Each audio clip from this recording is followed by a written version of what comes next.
In this video, I want to look at the nth roots of unity. By unity, we just mean 1, so we're looking at the nth roots of 1. Let's look first of all at the sixth roots of unity. In other words, the solutions of the equation z to the power 6 is 1. This is something which you should be familiar with. We're looking for z, which is r cos theta plus I sine theta, where z to the 6 is r to the 6 cos 6 theta plus I sine 6 theta is 1, which is, to be tedious about it, 1 cos naught plus I sine naught. So r to the 6 is 1, and 6 theta is 0, 2 pi, 4 pi, 6 pi, etc. And so theta is 0, 2 pi by 6, 4 pi by 6, 6 pi by 6, 8 pi by 6, and 10 pi by 6. Notice that the argument increases by 2 pi by 6 each time, and this will give us a nice symmetrical diagram. And here we have the roots 1, omega at an angle of 2 pi by 6, omega squared. If I square omega, I will get 4 pi by 6, so the second root is omega squared. If I cube omega, I will get an argument of 6 pi by 6, so omega cubed, and so on, omega to the 4 and omega to the 5. So all of my roots are just powers of omega. Omega has modulus 1, and therefore all of the roots lie on a circle, center the origin, radius 1. As they go round nice and regularly, they will also lie on a regular polygon centered on the origin.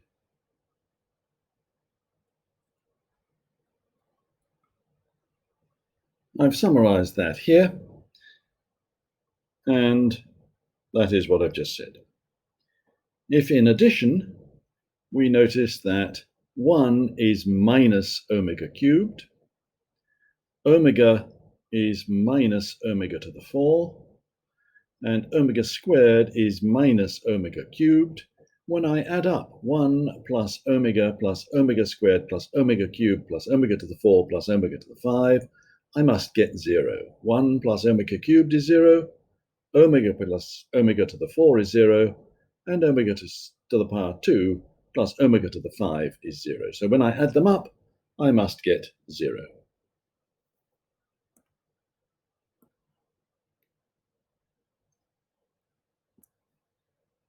In exactly the same way, if we look at the fifth roots of unity, the solutions of z to the 5 equals 1, we will get 5 roots nice and evenly spaced round. If they're spaced round evenly, it'll be 2 pi by 5 on each one. And again, if I take the smallest argument, omega, if I square that, then I double the argument, 4 pi by 5. If I cube it, then I triple the argument, 6 pi by 5, and so on. So my roots are 1, omega, omega squared, omega cubed, omega to the 4. If I like, I can think of omega to the 5 equals 1 for the last one.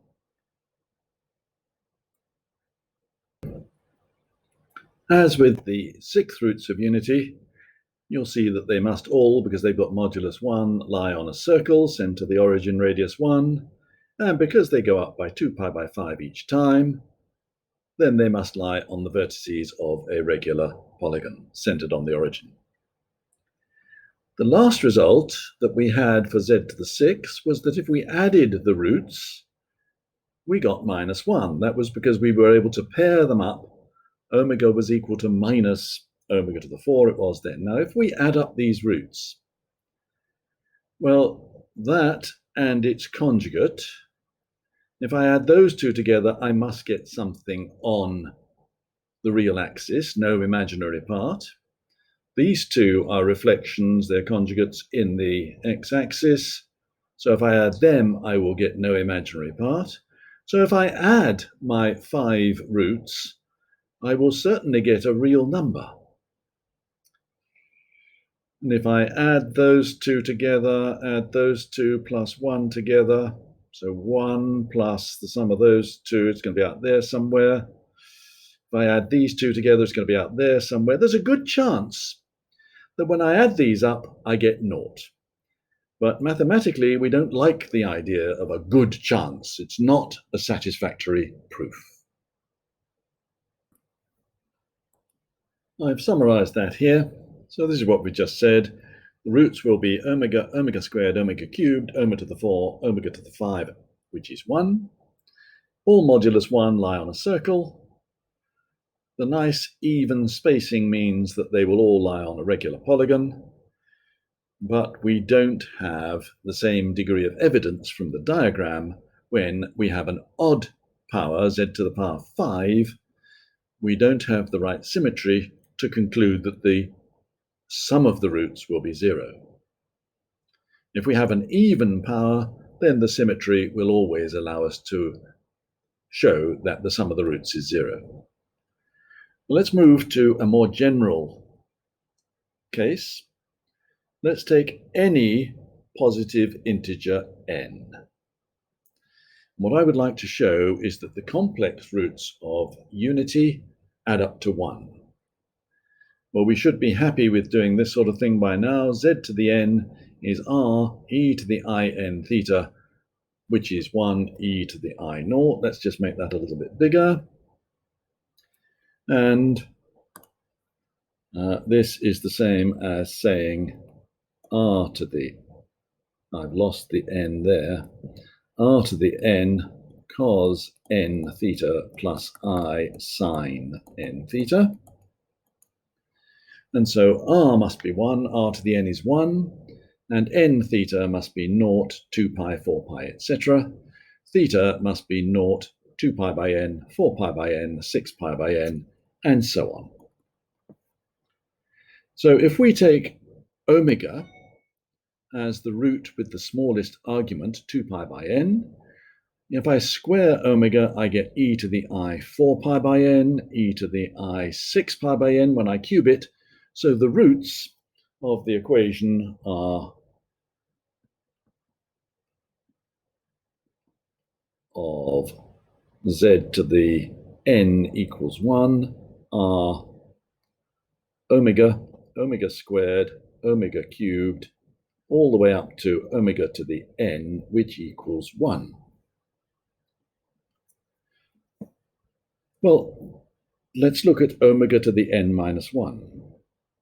If omega to the n is 1, omega to the n minus 1 is 0. Now we can factorize that. That is omega minus 1. On the left-hand end, I've got to have omega to the n minus 1. If I have that, then I get omega to the n minus 1 times omega is omega to the n. And on the far end, I've got to have plus 1. So far, I've got omega to the 1. I don't want an omega to the 1 in it, so I must put in plus omega there. Now you can see that if I take 1 times omega minus 1 times omega, I have no term in omegas.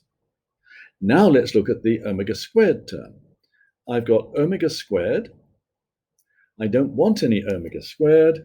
If I put plus omega squared there, I get omega squared minus omega squared. It disappears. And that is going to do the same thing all the way up. That'll get rid of that. And so we can have that. Now that started from an equation which is 0, so that must be 0. But we chose omega to be e to the I 2 pi by n. So omega is most definitely not 1. So omega minus 1 is not equal to 0. And if I have two things multiplied together to give me 0, here's one of them, here's the other. The left-hand one isn't 0, so the right-hand one must be 0. So that tells me that omega to the n minus 1 plus omega to the n minus 2 plus omega cubed plus omega squared plus omega plus 1 is 0. In other words, the sum of the nth roots of unity, or just 1 if you like it, is 0. Now that is a perfectly good proof. It works whether n is odd or even. We didn't need to worry about that. And we get out that if we add up the roots of unity for any n, they must be 0.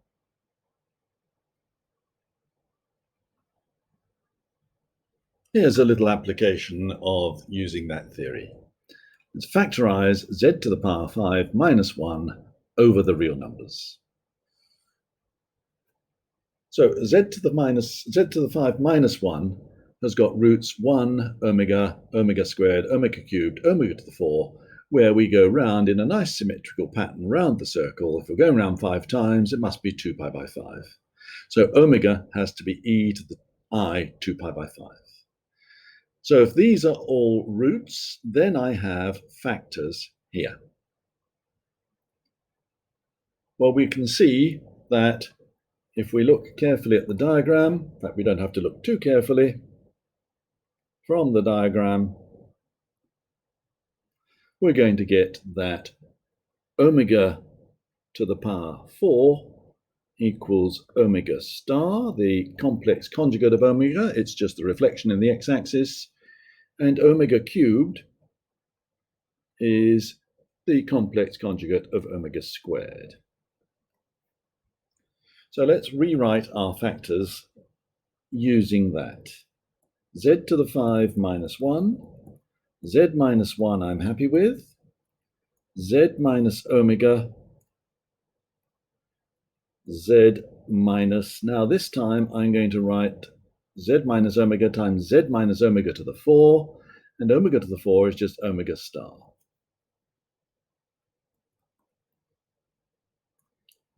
And now I'm going to have Z minus omega squared times Z minus omega cubed. But omega cubed is omega squared conjugate star. Now let's multiply them together. We get Z minus 1, Z squared minus omega Z minus omega star Z. That's omega plus omega star times Z plus omega omega star.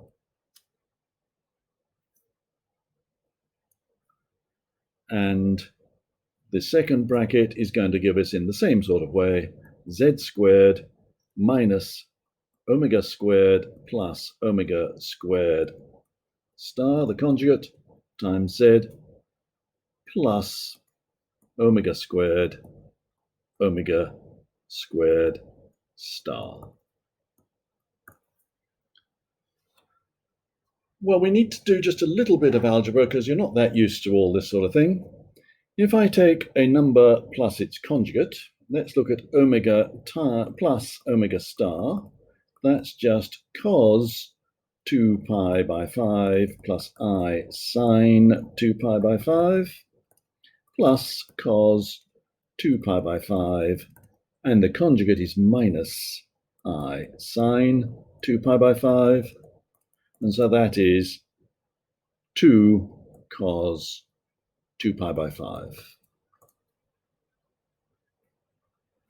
In the same way, a very good word, similarly, omega squared plus the conjugate of omega squared must be twice cos the argument of omega squared, which is 4 pi by 5.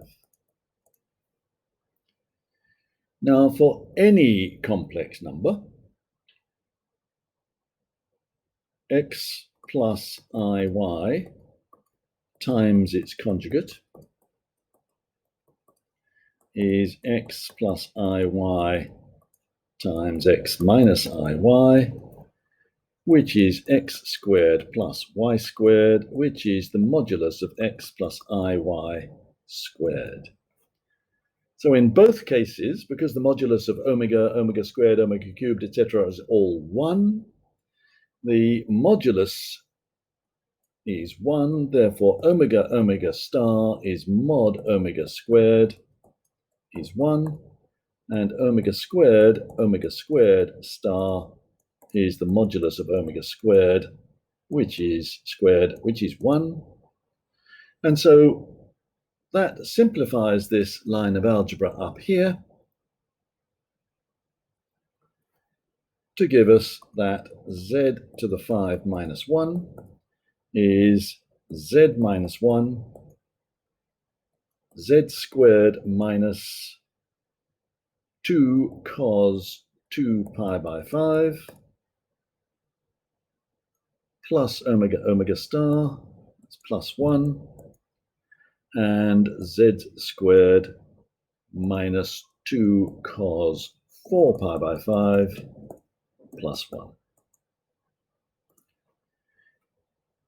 It is possible to write cos 2 pi by 5 and cos 4 pi by 5 in a nice way without involving cos, involving surds and so on, but I think we will stop here.